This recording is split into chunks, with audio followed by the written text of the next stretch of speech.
નમસ્કાર મિત્રો, છેલ્લા 2 દિવસમાં વરસાદના વિસ્તારમાં ઘટાડા બાદ આજે ગુજરાતના અલગ અલગ વિસ્તારમાંથી ભારે વરસાદના સમાચાર સામે આવી રહ્યા છે। ત્યારે અત્યારે તમે જે વિડીયો જોઈ રહ્યા છો તે રાજકોટ જિલ્લાના ગોંડલ તાલુકાના આંબરડી ગામનો છે। મિત્રો, આંબરડીમાં ભારેથી અતિ ભારે વરસાદ થયો હતો, જેના કારણે ખેતરો પાણીથી જળબંબાકાર થઈ ગયા છે અને ખેતરો બહાર પાણી નીકળી ગયા છે। પણ હજી પણ ગુજરાતના મોટાભાગના વિસ્તારો એવા છે કે જ્યાં વાવણી લાયક વરસાદ થયો નથી। ત્યારે મિત્રો, હાલ ગુજરાત ઉપર એક સાયક્લોનિક સર્ક્યુલેશન બનવા જઈ રહ્યું છે અને આ સર્ક્યુલેશનને કારણે 24 થી લઈ અને 30 તારીખ સુધીમાં ગુજરાતના મોટાભાગના વિસ્તારોમાં વાવણી લાયક વરસાદ થઈ જશે।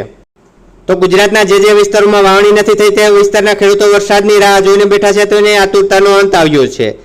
જ્યાં મિત્રો ગુજરાતમાં સાર્વત્રિક વરસાદનો સૌથી મોટો રાઉન્ડ આવી રહ્યો છે અને આ રાઉન્ડ દરમિયાન 24 થી લઈને 30 તારીખ સુધીમાં ગુજરાતના બધા જ વિસ્તારોમાં વાવણી લાયક વરસાદ થઈ જશે।